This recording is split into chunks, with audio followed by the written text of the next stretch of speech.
जी अस्सलाम वालेकुम।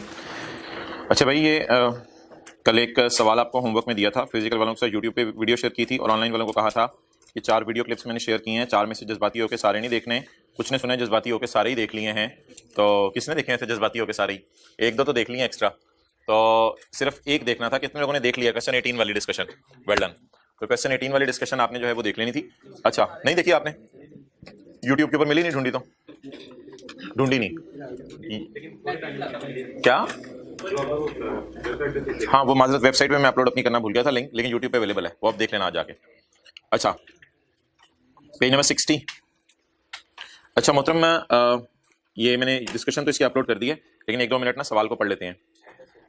16 जून 20 को एक एयरक्राफ्ट था सुकून लिमिटेड का, इसने इमरजेंसी लैंडिंग की नियर फैक्ट्री बिल्डिंग। तो हमारे साल में हादसा हुआ हजरात, 16 जून 2020 हमारे साल में हादसा हुआ। Though all persons on board were safe, Allah का शुक्र है कोई बंदा मरा नहीं।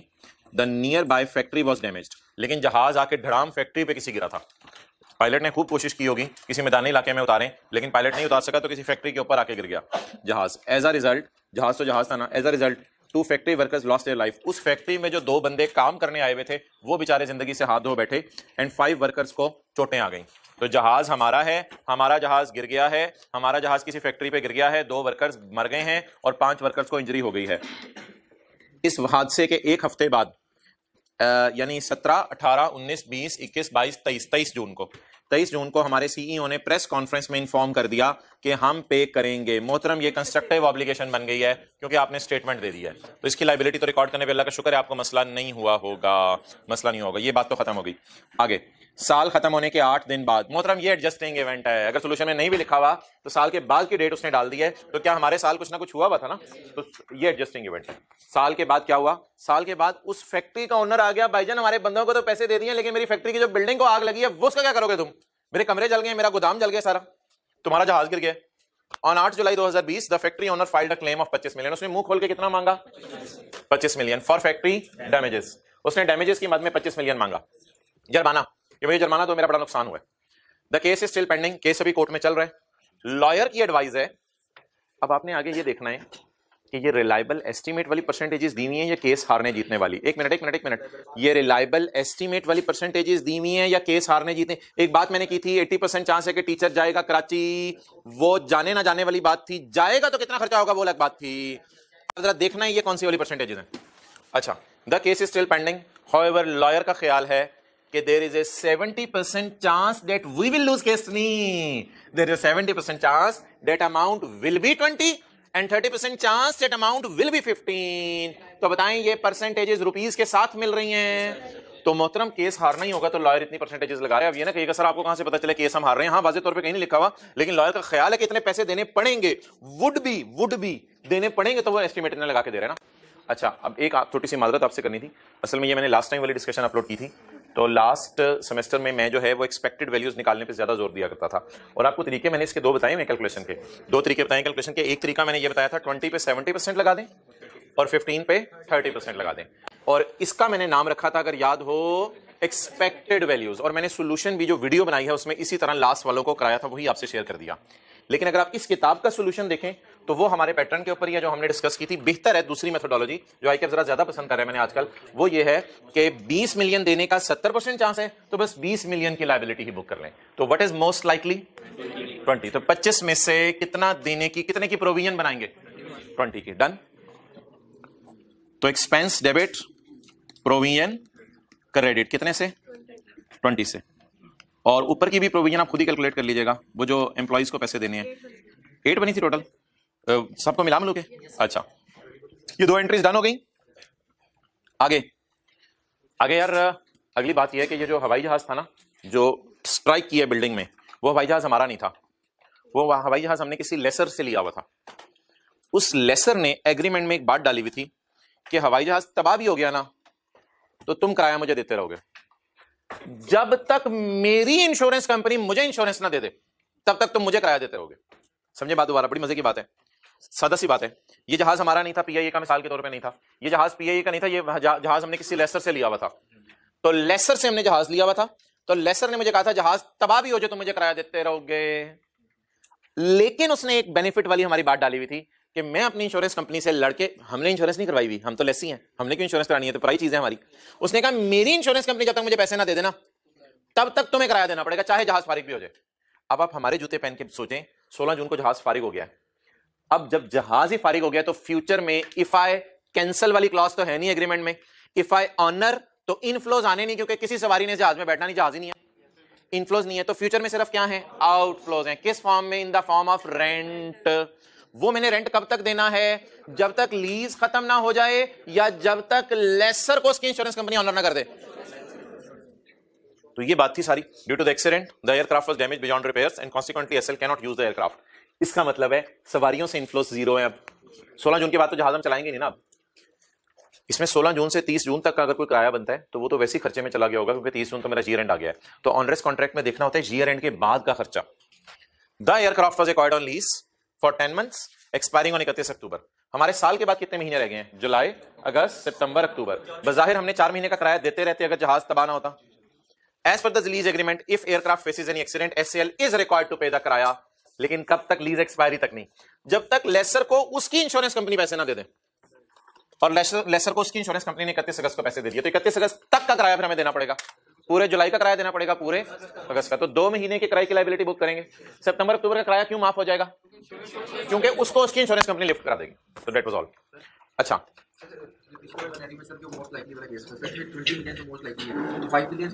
हाँ, वेल डन, एक्सेलेंट। अच्छा मोहतरम, अब अगली बात मैंने ये करनी थी कि आज तो मैंने ये सवाल डिस्कस कर लिया है, क्योंकि इसमें वीडियो में भी थोड़ा सा एक इशू था, वो मैंने आपसे शेयर करना था। कल डिस्कस नहीं होगा। कल आपका होमवर्क है 5 पेपर का क्वेश्चन 1, तो 5 पेपर का क्वेश्चन 1 पढ़िएगा और पढ़ के जो है वो फिर वीडियो अटेंड कीजिएगा। 4 वीडियोस अपलोड हुई है, 4 में से सिर्फ अभी मैं एक और आज करने को कह रहा हूँ, डेट इज 5 पेपर क्वेश्चन 1। उसकी डिस्कशन कोई 25-26 मिनट की है शायद। तो बहरहाल जब आप सवाल करेंगे तो इंशाल्लाह कंफर्टेबल फील करेंगे, और उसमें भी इंशाल्लाह आधे से ज्यादा सवाल आपका सही पहले ही हो जाएगा। जब आप पढ़े होंगे तो आधे से ज्यादा सवाल आपका खुद ही सही हो जाएगा आपकी अंडरस्टैंडिंग के मुताबिक। ओके, अच्छा जी, कल हम एक सवाल कर रहे थे, एक्सचेंज रेट वाली बात कर दो, लेकिन उसने डेटा नहीं दिया हुआ, बस कर दो। क्वेश्चन नंबर, वो पेज नंबर कौन सा था?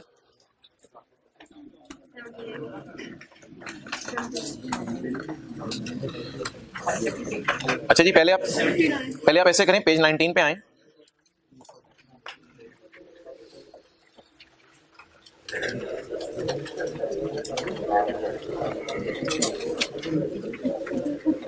पेज नंबर 19 पे, पेज 20 पे भाई प्रोविजन की एंट्री क्या होती है? एक्सपेंस डेबिट कंटिजेंट लायबिलिटी की कोई एंट्री नहीं होती, डिस्क्लोज होता है। वर्चुअली सर्टेन की रिसीवेबल डेबिट कंटिजेंट एसेट की प्रोविजन रिवर्सल, अगर रिवर्स करनी पड़ जाए प्रोविजन डेबिट और प्रोविजन पे हो जाए, जिसे यूज ऑफ प्रोविजन पे कहा था। और डिसमेंटलिंग की entries, asset debit, provision credit, interest debit, और जब कभी डिसमेंटलिंग हो 5-6 साल बाद, प्रोविजन डेबिट। ये कौन सा पेज है? पेज 20। तो एट कॉस्ट मॉडल, सही कह रहे हो। तो ये प्रोविजन की मोहतरम एंट्रीज हैं। इसमें मुझे ऐसी प्रोविजन बता दें जो कैपिटलाइज होती है, डिसमेंटलिंग। बाकी प्रोविजंस कैपिटलाइज नहीं होती। बाकी तो किस में जाती हैं? प्रोविजन फॉर वारंटी कहां जाती है? एक्सपेंस में। लीगल केस वाली प्रोविजन कहां जाती है? एक्सपेंस में जाती है। तो सारी चीजें एक्सपेंस में जाती हैं सिवाय किस प्रोविजन के? डिसमेंटलिंग की प्रोविजन। क्लियर? ओके। अच्छा जी, कल अब जो सवाल चल रहा था,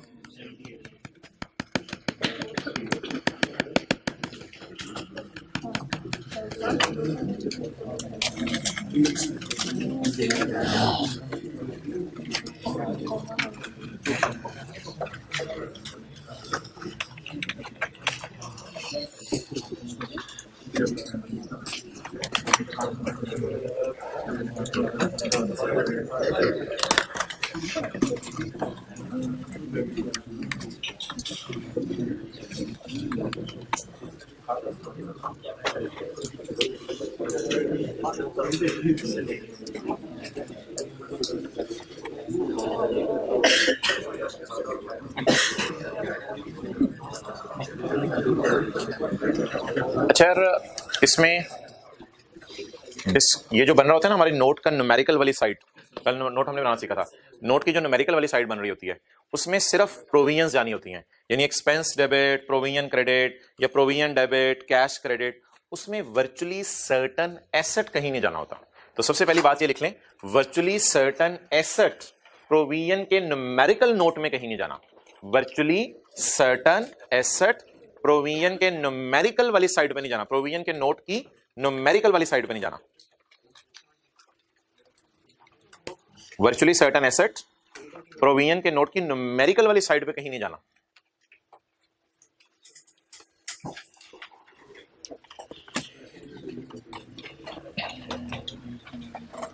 पे नहीं जाना।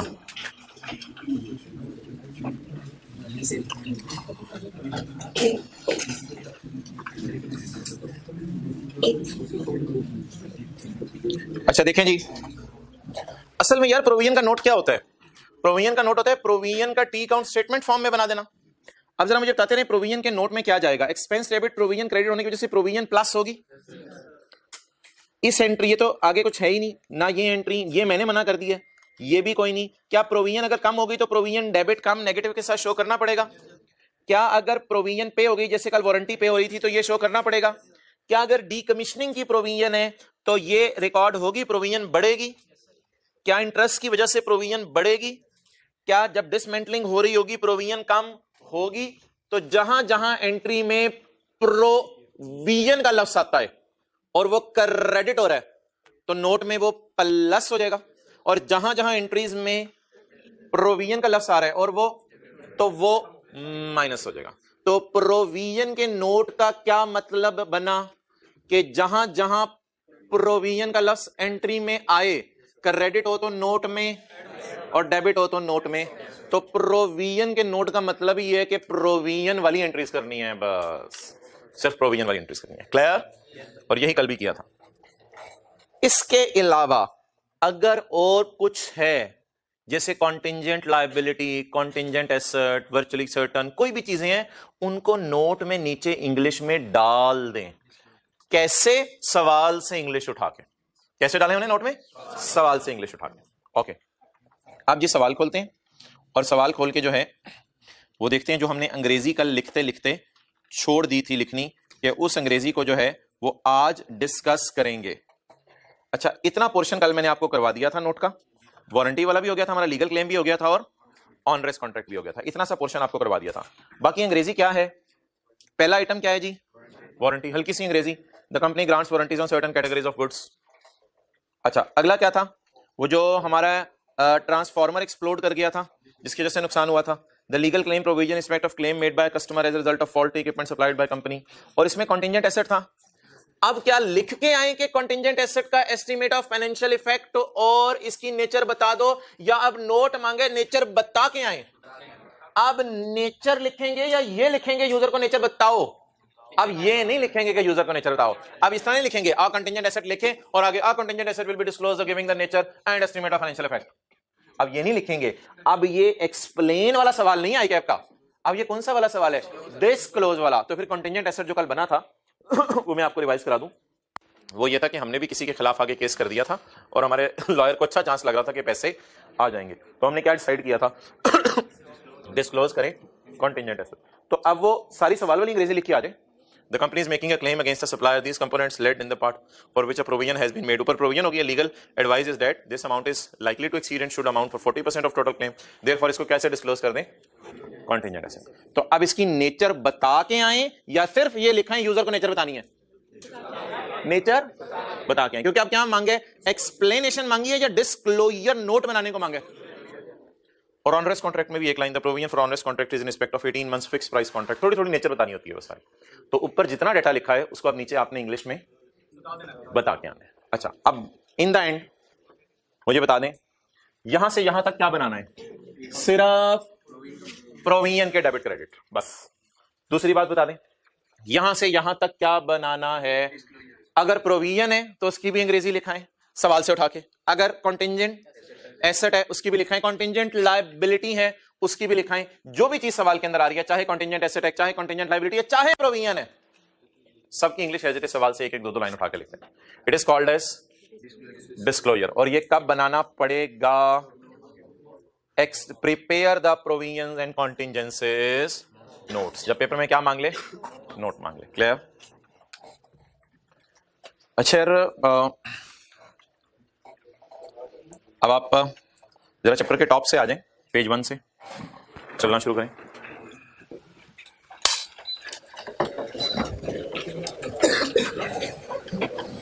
वन टू थ्री कुछ चीज ऐसे नजर पड़ी तो फ्यूचर इवेंट्स, वो जो मेट्रो ट्रेन वाली बात की थी, ऑरेंज ट्रेन वाली, एक्सपेक्टेड डिस्पोजल ऑफ एसेट्स, ये सारा हो गया। चलते रहें, कहीं कुछ रुकने की जरूरत हुई मैं खुद बताऊंगा। रीस्ट्रक्चरिंग हो गई, इसके पैराज हो गए, ऑनरेस कॉन्ट्रैक्ट हो गया, future operating losses, warranty. Future repair क्या था, वो जो लाइनिंग और ओवरऑलिंग, वो आपको बता दिया था। ये सब मिक्स एग्जांपल्स की जरूरत नहीं है, इसकी जगह contingent liability, virtually certain asset, contingent asset, इनको पढ़ने की जरूरत नहीं। अच्छा जी, इसको भी छोड़ें। जनरल एंट्रीज हो गई, ये आईएफआरएस पार्ट बी हो गया, इसकी एग्जांपल्स कुछ करवाई थी आपको। यार ये बड़ा इंपॉर्टेंट है, how to write down in paper. कोशिश करें इन अंग्रेजियों को थोड़ा थोड़ा याद कर लें। बाकी रीस्ट्रक्चरिंग वगैरह की अंग्रेजी तो स्टैंडर्ड में भी दी हुई है, वो वहां से भी आप देख सकते हैं, और प्रोविजंस की अंग्रेजी भी स्टैंडर्ड में दी हुई है। बाकी ये स्पेसिफिक कुछ चीजें, future operating losses, expected disposal of assets, ये सारी चीजों की अंग्रेजी भी स्टैंडर्ड में दी हुई है। ये थ्योरेटिकल डिस्कशन हो गई थी फ्रिक 1 के ऊपर, और एडजस्टिंग और नॉन एडजस्टिंग इवेंट्स हो गए थे, इनकी एग्जांपल्स हो गई थी। ये आपको याद होगा भाईजान, एडजस्टिंग इवेंट की एंट्री करते हैं, नॉन एडजस्टिंग अगर मटीरियल हो तो, और इमटीरियल हो तो no disclosure no entry. Going concern general rule की एक्सेप्शन थी, अगर गोइंग कंसर्न हिट हो जाए साल के बाद भी तो उसे हमारे साल में लाके एडजस्ट करेंगे। अच्छा जी, जनरल डिस्क्लोजर्स किसी को याद हो, मैंने फाइनेंशियल स्टेटमेंट खोल के बताए थे किस डेट को फाइनेंशियल स्टेटमेंट ऑथराइज किए हैं डायरेक्टर्स ने और किस ने ऑथराइज की हैं, और ये गोइंग कंसर्न था। बस ठीक है, ओवर। आज आपका होमवर्क है पास्ट पेपर का क्वेश्चन नंबर 1 IAS 1037, और इसकी डिस्कशन अपलोडेड है मोहतरम, कल वाली भी अब आपने लेनी है। ओके, ये अपलोडेड है ऑलरेडी। वैसे कितने लोगों ने ले ली है पास पेपर क्वेश्चन 1 भी ले लिया, हाथ खड़ा करें। अच्छा, मैंने कहा शायद कुछ जज्बाती भी होते हैं लोग। अच्छा, पहले डिस्कशन लेते हैं या पहले क्वेश्चन पढ़ के फिर खुद ट्राई कर?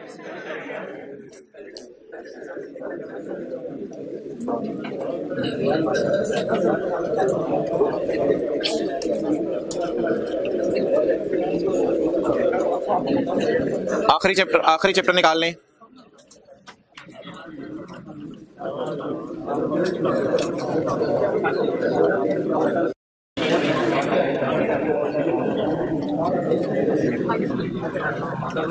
आखिरी चैप्टर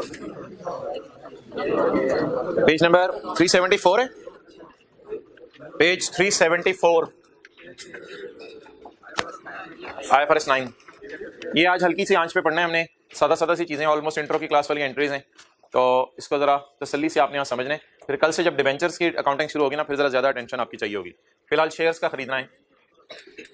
अच्छा मोहतरमा, सब्सिडरी कब बनी थी, जब आपने कितने % शेयर्स बाय किए थे?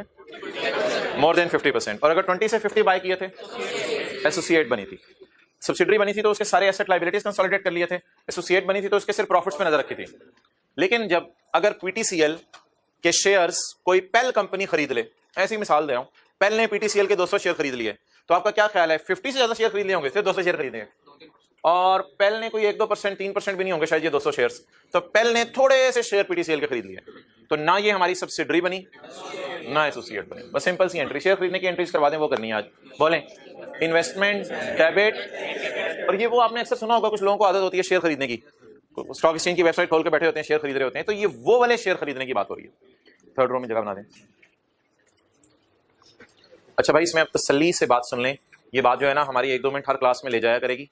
ICAP ने ये 11 जनवरी को अभी सप्लीमेंट इशू किया है, जिसमें उसने बताया कि IFRS 9 में जो डिस्पोजल है शेयर्स की, शेयर्स का बेचना, वो हमारे सिलेबस में नहीं है। तो इसलिए हर सवाल के नीचे ना डिस्पोजल की एक एंट्री हुआ करेगी, जो अब मुझे कटवानी पड़ेगी। तो इसलिए हर सवाल में कुछ चीजें मैं कटवा दिया करूंगा, फिर हम सवाल शुरू किया करेंगे। हाँ जी, तो इसको मोहतरम काट दें, एडजस्टमेंट नंबर 5 काट दें। अब सवाल आसान हो गया, पहले 12 मिनट में होता था, अब 5-7 मिनट में हो जाएगा सवाल। क्वेश्चन 1, तो शेयर्स का बेचना हम डिस्कस नहीं करेंगे, सिर्फ शेयर्स का खरीदना और महंगा होना। भाईजान आप जहन में ले आए आप भैंस की मिसाल, भैंस भी साल के एंड पे महंगी हो जाती थी तो एंट्री करते थे, लेकिन उस स्टैंडर्ड में फर्क समझे। उस स्टैंडर्ड के अंदर जब आप गाय को या जानवर खरीदते थे तो खरीदते ही आप रिकॉर्ड करते थे fair value minus cost to sell पे। यहां आप कॉस्ट पे रिकॉर्ड करेंगे खरीदते ही। अभी सारी बातें देखते हैं। और यहां साल के एंड पे अगर महंगे हो जाएंगे शेयर्स तो उसी तरह रिवैल्यू करेंगे शेयर्स को, लेकिन fair value minus cost to sell पे नहीं लेके जाएंगे, बस फेयर वैल्यू पे चलेंगे। तो उस स्टैंडर्ड IAS 41 में चीजों को किस पे रखते थे? Fair value minus cost to sell पे या फेयर वैल्यू पे? लेकिन इस स्टैंडर्ड में चीजों को फेयर वैल्यू पे। हर स्टैंडर्ड का अपना मॉडल है, अपनी लॉजिक है, अपनी रीजंस है। क्वेश्चन नंबर 1, पहले invested 200 shares of PTCL eight a cost of 16 पर शेयर। तो एंट्री कर दें जी। ये मैं सवाल की रिक्वायरमेंट ए सॉल्व करने लगा हूं, लेकिन सवाल की रिक्वायरमेंट ए अभी मैं पढ़ नहीं रहा, रिक्वायरमेंट ए भी पढ़ नहीं रहा। चलें जी, शेयर खरीदने की entry, investment in shares debit और कैश। जैसे उस क्लास में पहली एंट्री हुई थी biological asset debit cash credit, तो investment in shares debit cash credit. आदत डालें पहले क्वांटिटी लिखने की। इसके जेब में पैसे पड़े हुए थे कुछ, तो 200 शेयर खरीद लिए। एक शेयर कितने रुपए का? 16 रुपए का खरीदा। 200 शेयर 16 रुपए के एतबार से खरीद।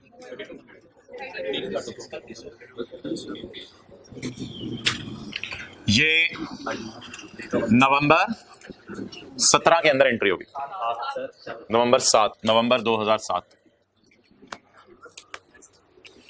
चलिए जी, transaction cost paid to broker was 300। इसका मतलब बताएं, transaction cost paid to broker का क्या मतलब है? जिससे आपने शेयर खरीदवाया उसको 300 रुपए दिए, ये एक्सपेंसेस में जाएगी। बिल्कुल सो नॉर्मल एक्सपेंसिव, ये कैपिटलाइज नहीं होगी भाई, ये एक्सपेंस में जाएगी। एक्सपेंस डेबिट क्या चीज है ये?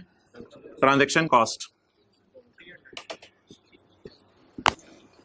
IAS 16 में ट्रांजैक्शन कॉस्ट कैपिटलाइज होती थी, यहां कैपिटलाइज नहीं होंगी।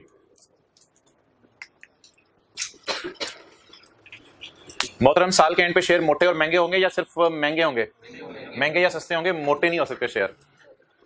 The market price of the shares of PTCL, वो शेयर जो हमने कितने का खरीदा था?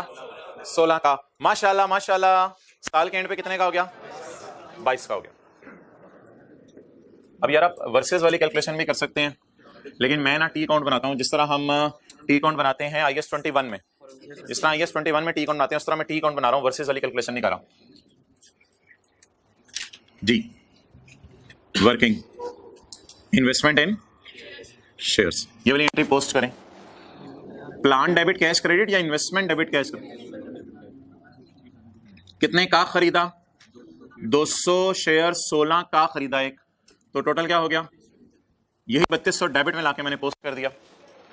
अच्छा, अब जब मेरा ईयर एंड आएगा 31 दिसंबर 2007 को, तो महंगा हो जाएगा। कितने पड़े हुए? और 16 रुपए से बढ़ के कैरी डाउन आता है ना, एसेट्स का कैरी डाउन इधर आता है। 200 ज़रब बता दें जी, 3200 वाली चीज कितने की हो गई? 44। तो फेयर वैल्यू गेन ये आपका जाएगा P&L में। कहां जाएगा? P&L में। फेयर वैल्यू गेन ये आपका P&L में चला जाएगा। कितना? 1200। एंट्री जरा बताएं fair value gain. Investment debit fair value gain in P&L credit. 31 December 7 versus वाली कैलकुलेशन हमने परफॉर्म की है। 3200 वर्सेस 4400। देखें 3200 वर्सेस 1200 का गेन आ गया। इन्वेस्टमेंट इन शेयर्स डेबिट और fair value gain in P&L।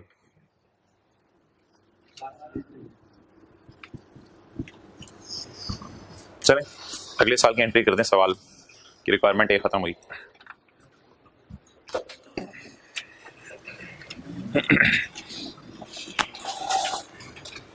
लियो अभी कैमरा यार, अगले साल के एंड पे शेयर क्या हो गया? सस्ता हो गया, 18 रुपए का हो गया। ले जाओ उधर।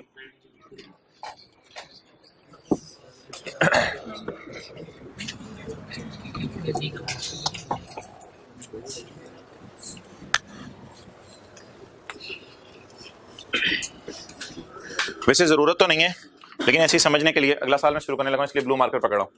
2007 खत्म हो गया। आप कौन सा साल है जी? 2008। तो यकम जनवरी 8 ब्रॉड डाउन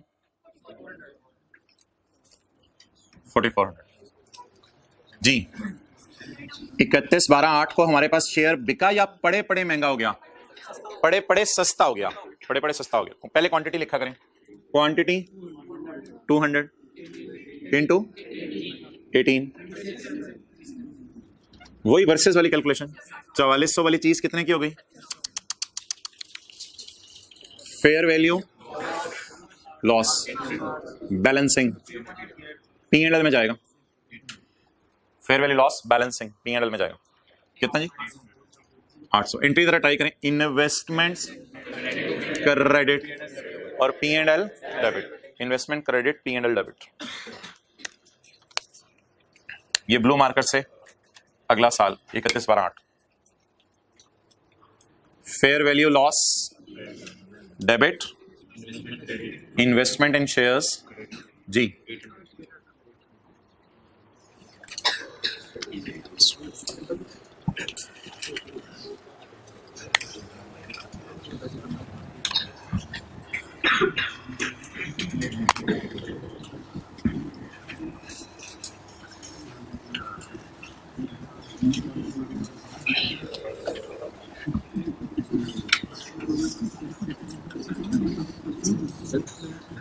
जी 2007 का कैरी डाउन बता दें यार।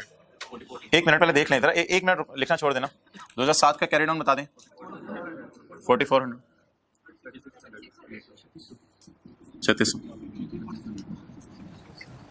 P&L 2000 फेयर वैल्यू जैसे मर्जी लिख दो यार, गेन स्लैश लॉस लिख दो, जैसे मर्जी लिख दो। तो 2007 में क्या आया? 1200 का गेन, और 2008 में 800 का, और कुछ और कुछ और कुछ और कुछ और कुछ और कुछ ट्रांजैक्शन कॉस्ट। ये 300 रुपए। ये किस साल आई है? 2007। हर टाइम चेंज नहीं होती शेयर की वैल्यू, मुझे पता है हर टाइम चेंज होती है, लेकिन हम साल के एंड पे चेंज किया करेंगे जब बैलेंस शीट ना रहे हो। ट्रांजैक्शन कॉस्ट होता है जब आप शेयर खरीदने जाएं तो ब्रोकर को या डीलर को उसकी फीस पे करेंगे, that is transaction cost. IFRS 9 का एक क्वेश्चन हमने कर लिया, अब आप आ जाएं। 2009 का नहीं सॉल्व करना आप, पता नहीं कैसे आपने कहा, मैंने तो लाइन काट दी है। किसी को नजर आ रहा है 2009? अगर अभी भी किसी को तसल्ली नहीं है तो लाओ जरा इधर कैमरा हो जाए आज, और अगर फिर भी किसी को तसल्ली नहीं है तो ये लो। कहाँ है 5वां पॉइंट? पता नहीं, आपकी किताबों पे होगा, मेरी पे तो नहीं है।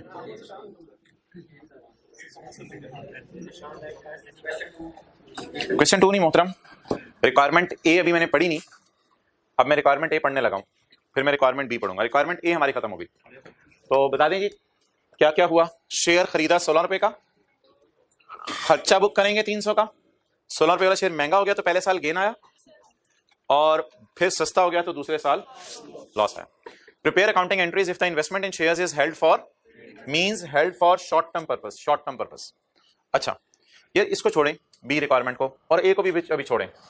मुझे ये बता दें, ऐसी बात कर रहा हूं, क्या एक पॉसिबिलिटी है कि हम गेन को ओसीआई में भी ले जाएं? वैसे बात कर रहा हूं ओसीआई में ले जाएं। अगर हमने लॉन्ग टर्म पर्सपेक्टिव से शेयर खरीदे हो तो एक तो होता है ना शॉर्ट टर्म पर्सपेक्टिव से अच्छी प्राइस लगी बेच देंगे, एक होता है लॉन्ग टर्म पर्सपेक्टिव कि अच्छी प्राइस लग भी गई तो बेचेंगे नहीं, लॉन्ग टर्म शेयर्स को रखने की नियत है, तो फिर शायद गेन कहां जा सकता है? ओसीआई में जा सकता है। तो इन्हीं एंट्रीज को कर लेते हैं, लेकिन गेन कहां ले जाएं? ओसीआई, P&L की जगह ओसीआई। तो इसी सवाल को सॉल्व करें, लेकिन अभी मैं रिक्वायरमेंट बी आपको पढ़ा नहीं रहा क्योंकि वो भी आपको समझ नहीं आएगी। चलें जी, अब हम गेन्स को कहां लेके जाने लगे हैं? ओसीआई। जी जी बिल्कुल, मैं बताऊंगा अभी, सब्र कर जाए थोड़ा सा। अब हम ओसीआई में गेन्स को लेके जाने लगे। इसी सवाल को दोबारा पढ़ें जी। कितने शेयर बाय किए? 200। इंशाल्लाह हमारी 15 मिनट बात होगी कब गेन को P&L में लेके जाने, कब ओसीआई में, आज ही की क्लास में। कितने शेयर खरीदे, कितने रुपए के एतबार से?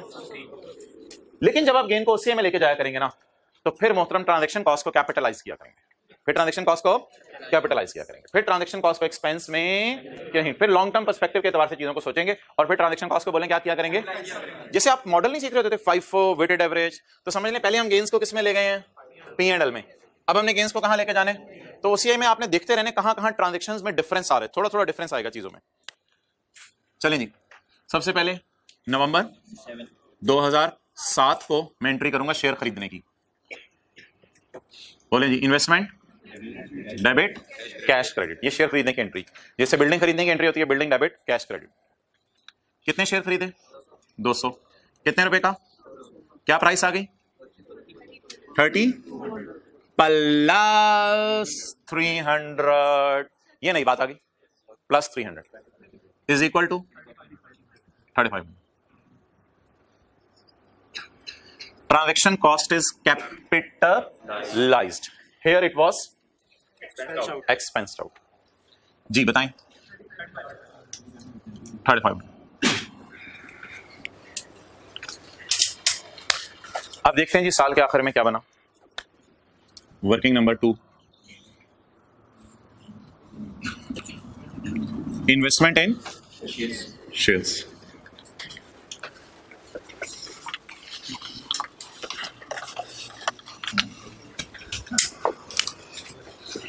थोड़ी देर पहले तक हम गेन्स को कहां लेके जा रहे थे?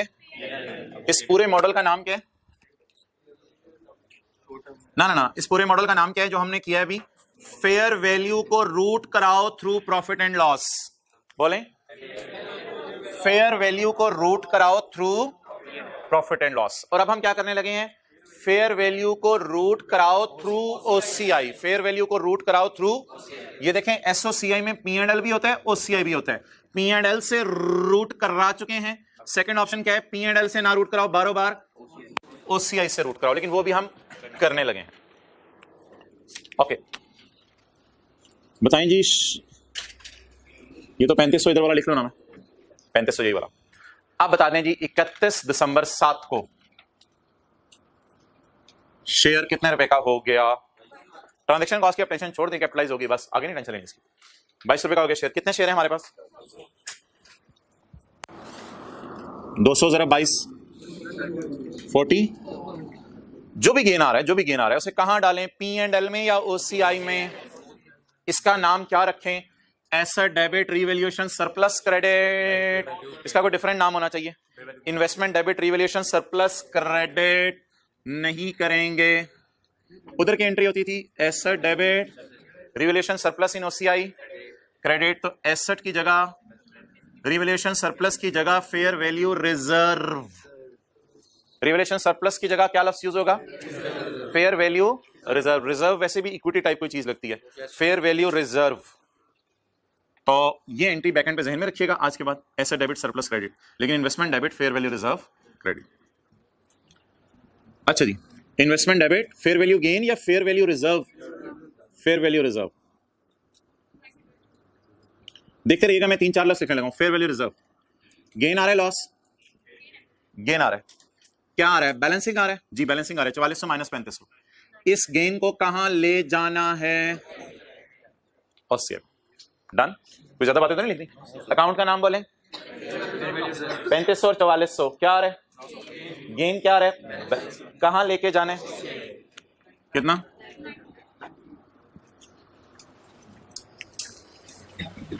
डन। अब एक और बात सुन लें, पेपर में ये टी काउंट आपने पूरा नहीं बनाया करना। बेशक यहाँ गेन का लफ्ज लिख दीजिएगा, पेपर में काम चलेगा। पेपर में तो ऐसी ये रफ वर्किंग टाइप चीज है, फेस पे फिर आपने एंट्रीज प्रॉपर करनी है, लेकिन अपने समझने के लिए ये अल्फाज जरूर लिख लें। एंट्री बोलें जी asset debit surplus credit type कोई एंट्री बोलें। Investment debit fair value reserve in OCI. जी बोलें।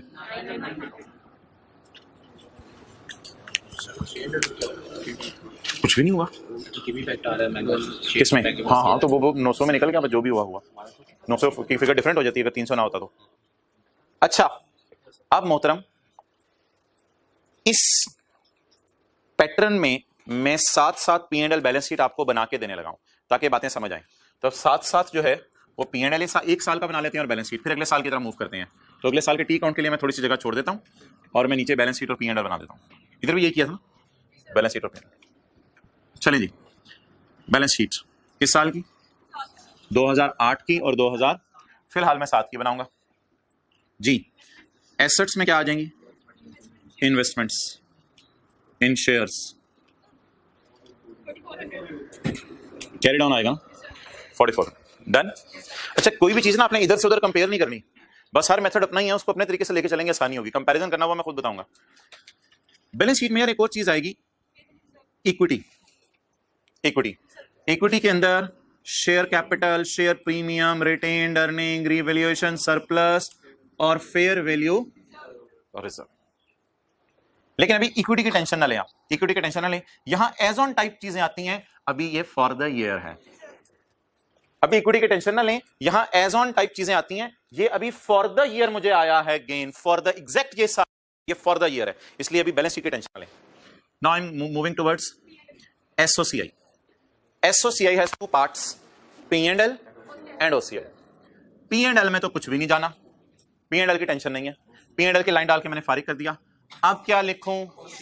OCI। फेयर वैल्यू गेन लिख दें, कोई मसला नहीं, गेन आ गया गेन लिख दें, लॉस आ गया लॉस लिख दें। गेन फॉर द ईयर बता दें, फॉर द ईयर कितना? 900।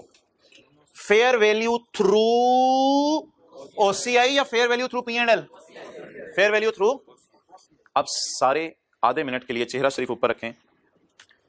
आई एम वेरी लकी कि एज ऑन रिजर्व भी 900 ही है, क्योंकि पहली दफा आया, तो फॉर द ईयर भी 900 है और एज ऑन भी। तो हम ना एक चीज चलाया करेंगे साथ साथ, वो होगा फेयर वैल्यू रिजर्व का बैलेंस। वो क्या होगा? फेयर वैल्यू रिजर्व का बैलेंस। बैलेंस हुआ होते हैं आपको पता है एज ऑन, तो as on fair value reserve का बैलेंस है क्रेडिट में 900। क्रेडिट में कितना बैलेंस नजर आ रहा है? 900। ये जो बैलेंस है इस साल का कैरी डाउन है, ये अगले साल का। तो जो बैलेंस शीट जब मैंने बनानी होगी, तो बैलेंस शीट बनाने के लिए मैं ब्लू मार्कर से इधर एक नई लाइन डाला करूंगा, जो इस एंट्री की नरेशन नहीं है, नरेशन तो इस एंट्री की है, फेयर वैल्यू गेन आया, इस एंट्री की नरेशन नहीं है। बैलेंस शीट बनाने के लिए एक हल्का सा हिंट है मेरे लिए, एग्जाम हिंट समझ लें। तो व्हाट इज खुशी for the year, what is खुशी as on, why these are equal? Because it is, ये जो ब्लू मार्कर वाली चीज है ये जाया करेगी बैलेंस शीट में। अब बता दें जी what is balance as on, और ये इंशाल्लाह आपको अगला साल जैसे ही आएगा ना, आई होप आपको बात ज्यादा बेहतर समझ आ जाएगी। तो what is balance as on, ये मैं ब्लू मार्कर से लिख रहा हूं क्योंकि यहां से मैंने ब्लू मार्कर से इसको लेके गया। तो OCI में क्या जाएगा? For the year. और बैलेंस शीट में, और जो बच्चे ये पूछे ना कि सर डबल डबल आप लेके जा रहे हैं, ओ भाई खुदा के लिए इंट्रो या FR1 आपने पढ़ी हुई है, जो प्रॉफिट आता है ना पैट, वो भी पहले P&L में नजर आता है, बाद में पैट रिटेन अर्निंग में जाके पार्क हो जाता है। तो मोहतरम ऐसी बात नहीं है कि मैं कोई डबल डबल चीज लिख रहा हूं, P&L की चीजों को बैलेंस शीट में पार्क कर रहा हूं आपके सामने। अगला साल अल्लाह का शुक्र है 90% बच्चे खुद ही करवा देते होते हैं। अगले साल में पहले आप, अच्छा यार इस टॉपिक में एक मजे की बात सुन लें, इस टॉपिक में ये नहीं होगा कि फोर्सिंग लॉसेस को आप P&L में डाल रहे होंगे। इस टॉपिक में जो भी लॉस आएगा वो OCI में ही जाना है, गेन आया वो भी, लॉस आया वो भी OCI में। उधर पता क्या होता था, उधर लॉस आता था तो पहले P&L में जाता था, इधर ऐसा कुछ नहीं है, इधर सब कुछ ही कहां जाना है? OCI। अगला साल कर लें कोई मसला। बोलें क्या लिखूं? 1 जनवरी 8, बोलें तो BD 44। पहले यहां तक नोट कर लें सर।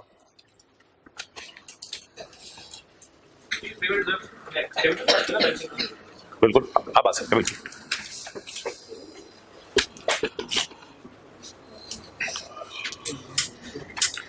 इस पे उंगली रखें, बोलें फॉर द ईयर, इसको बोलें एज ऑन। ये फॉर द ईयर है, ये एज ऑन। एज ऑन हम साथ साथ निकालते रहा करेंगे। अगला साल हो गया यार, टी काउंट तो पूरा कर लें। 31/12/8 को शेयर मोटा हो गया या सिर्फ महंगा हो गया? सस्ता हो गया। कितने रुपए का हो गया? और शेयर कितने पड़े हैं हमारे पास? वही 200 शेयर। लेकिन अब शेयर कितने का? 3600। बड़ी आसान सी अकाउंटिंग है ये IFRS 9 की। अब आप मुझे ये बताएं कि क्या मुझे खुशी आ रही है या गम आ रहा है? चाहे खुशी वो भी OCI में, चाहे गम वो भी OCI में। आप बता दें जी क्या लिखूं? फेयर वैल्यू रिजर्व, इसका नाम वही रखें, फेयर वैल्यू रिजर्व। बैलेंसिंग आ रहा है जी, बैलेंसिंग आ रहा है जी। लॉस आ रहा है जी, लॉस आ रहा है जी। कहां लेके जाने जी? OCI में लेके जाने। बता दें जी बैलेंसिंग कितना आ रहा है? 800।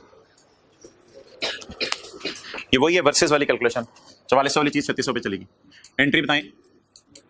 इन्वेस्टमेंट कम हो गई ना, क्योंकि चीज सस्ती होगी। इन्वेस्टमेंट क्रेडिट और लॉस डेबिट। 31/12/2008। हिम्मत करें एंट्री करवाएं। Fair value reserve fair value reserve debit हो रहा है, fair value reserve in OCI debit कितने से 800 और इन्वेस्टमेंट क्रेडिट कितने से 800 से। ट्राई करें ब्लू वाला कैलकुलेटर पे। अच्छा पहले मुझे ना फॉर द ईयर बता दे ताकि वो मैं इजी मार्क्स ले लूं। What is for the year? For the year loss आया, इसको ब्लैक मार्कर से यहां पोस्ट कर देते हैं लॉस को ओसीआई में।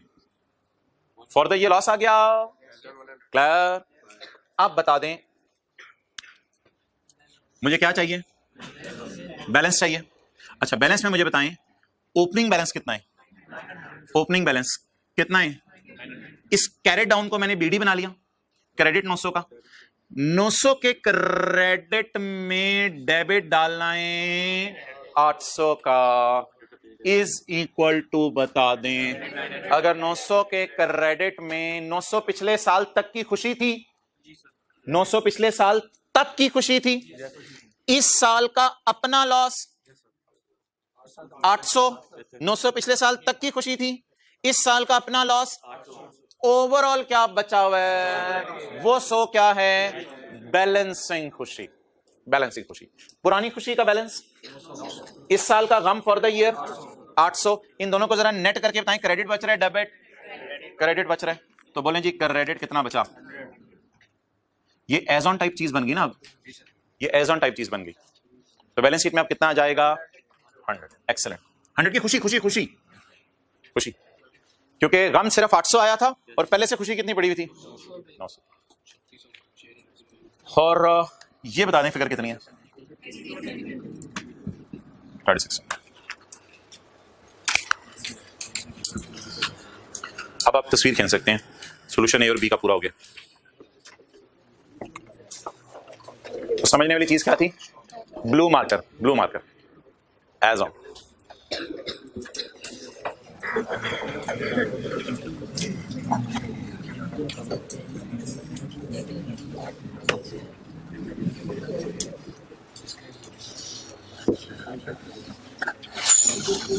ले आओ यार इधर कैमरा, लाइट ऑन कर दो।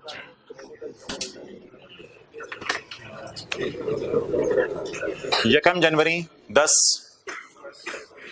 मैंने शेयर खरीदा 50 रुपए का, 31 दिसंबर 10 को इसकी फेयर वैल्यू हो गई 70 और 31 दिसंबर 11 को इसकी फेयर वैल्यू हो गई 68।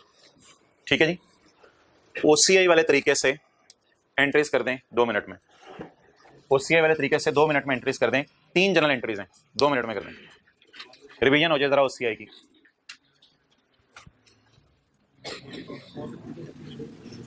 क्वांटिटी कोई नहीं है, बस शायद एक ही शेयर मैंने खरीदा है। 50 रुपए वाला शेयर महंगा होकर 70 का हो गया, तो सस्ता होकर 60।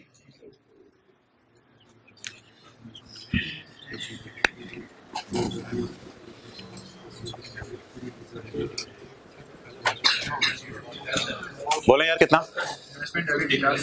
50 का खरीदा, साल के एंड पे कितना का हो गया,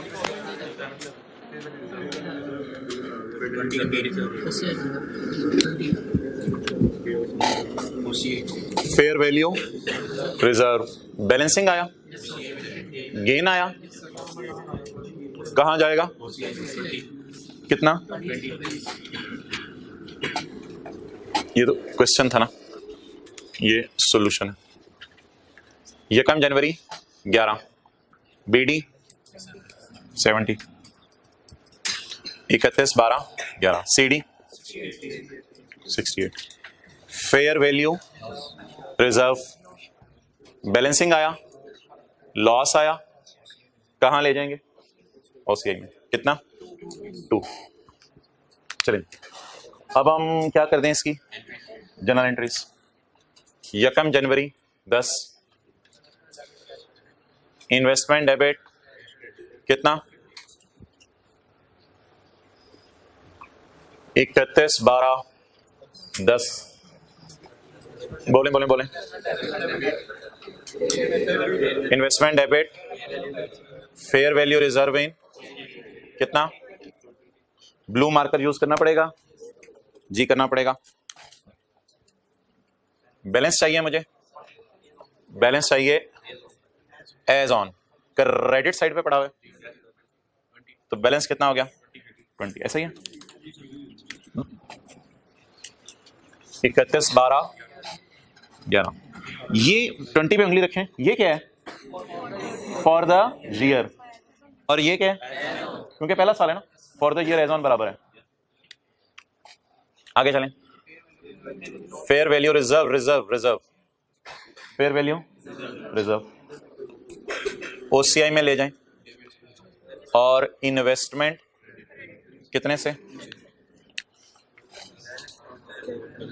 बैलेंस था कितना 20, इस साल डेबिट कितना पड़ा 2 का, क्रेडिट में कितना बचा 18। अब बता दें जी फॉर द फर्स्ट ईयर कितना जाएगा ओसीआई में 20, और for the second year for the year कितना जाएगा, बैलेंस शीट में पहले साल कितना जाएगा 20, और बैलेंस शीट में दूसरे साल कितना जाएगा 18। नोट करिए,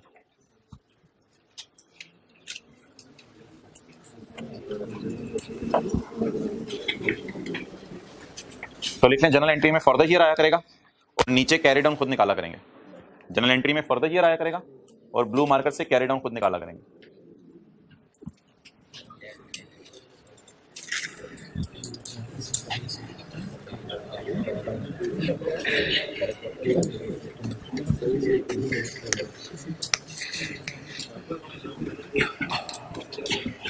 कितने लोगों ने इसी तरह किया था आज का? Okay,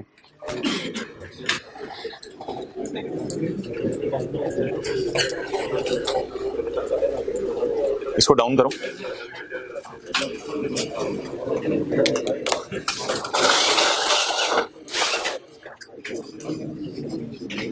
page number 175, page number 175, page 175 पे एक डब्बा बना हुआ है,